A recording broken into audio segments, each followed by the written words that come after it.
Hello friends, I am Aprati. Welcome back to our channel plants space. अब जैसे जैसे temperature down होगा वैसे वैसे तितलियां आपके गार्डन में नहीं आएंगी और पॉलिनेशन का काम नहीं कर पाएंगी, क्योंकि सर्दियों में तितलियां नहीं उड़ पाती हैं।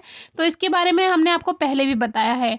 ये तितली हमारे गार्डन में पहली बार आई, जो कि थी एक एक्रिया बटरफ्लाई। अब ये कैसे आई ये तो इसके बारे में पढ़ने पर ही पता चला, क्योंकि ये हमारे गार्डन में फर्स्ट टाइम आई थी। और इसका होस्ट प्लांट है पैसीफ्लोरा प्लांट, यानी जो हम राखी बेल जिसको कहते हैं या पैशन फ्लावर जिसको कहते हैं। तो हमने नोटिस भी किया कि ये बिल्कुल उसके बराबर में बैठी हुई थी, तो समझ में आ गया कि कहीं ना कहीं ये उसकी खुशबू सूंघते हुए ही हमारे गार्डन में आई है, क्योंकि पहली बार आई थी। और ये जो अंडे देती है वो एक दो नहीं देती, ये 100 से भी ज़्यादा अंडे देती है। और पैसीफ्लोरा के अलावा भी कई वाइल्ड प्लांट हैं जिस पे ये अपने अंडे देती है। तो हो सकता है हमारे घर के आसपास कई ऐसे पौधे हों, लेकिन जब इसे हमारे गार्डन में पैसीफ्लोरा प्लांट मिल गया तो ये हमारे गार्डन में उसको देखने आई हो कि नेक्स्ट टाइम हमें यहीं पर अपने अंडे रखने हैं। तो अब आते हैं मेन टॉपिक पर। लास्ट अक्टूबर तक हमने कुछ बटरफ्लाई सेव की, जो कि इस सीज़न की हमारी टोटल 140 यानी 140 बटरफ्लाइज हम सेव करके उनको रिलीज़ कर चुके हैं, खुले आसमान में उनको आज़ाद कर चुके हैं। और इस साल का काम ख़त्म हुआ, क्योंकि अब सर्दियों की शुरुआत हो चुकी है। अब तितलियां अंडे नहीं देंगी और ना ही उनके कैटरपिलर्स आपको देखने के लिए मिलेंगे। कभी अगर ऐसा हो भी जाए कि कोई तितली अंडा दे या उससे कैटरपिलर बनने के बाद उसका प्यूपा भी बन जाए, तो इसके बारे में हमने वीडियो शेयर की है कि सर्दियों में उसका क्या होता है। वीडियो आपको डिस्क्रिप्शन बॉक्स में मिल जाएगी। इसीलिए सर्दियों में आपको कम ही इनके कैटरपिलर्स और उनका प्यूपा या ये देखने के लिए मिलते होंगे अंडे, क्योंकि सर्दियों में ठंड में ये सर्वाइव नहीं कर पाते हैं।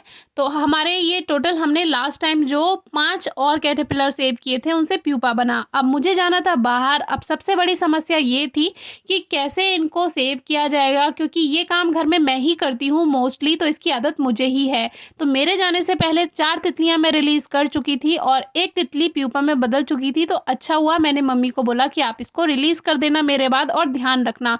तो मेरे बाद उन्होंने उसको रिलीज़ कर दिया। अब मुझे कुछ और कैटरपिलर्स देखने के लिए मिले थे अपने लाइम प्लांट पे जाने से पहले, लेकिन मैंने उनको सेव नहीं किया, क्योंकि इनके लिए केयर की ज़रूरत होती है और टाइम से अगर इनको दाना खाना ना मिले तो ये मर सकते थे।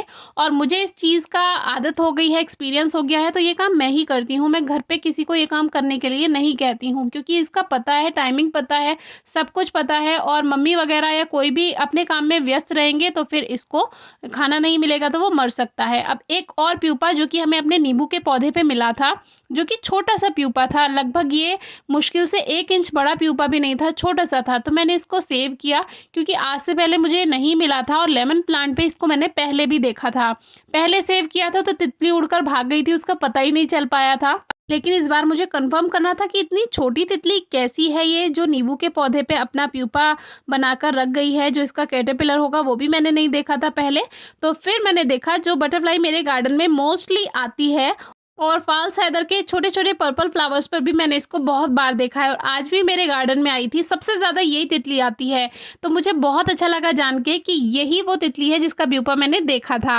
तो ये एक स्मॉल क्यूपिड बटरफ्लाई है, जिसको लाइम ब्लू बटरफ्लाई भी कहते हैं। और ये मुझे बहुत प्यारी लगती है, बहुत छोटी सी होती है और चारों तरफ गार्डन में घूमती फिरती है, कई सारे फूलों का रस लेने आती है।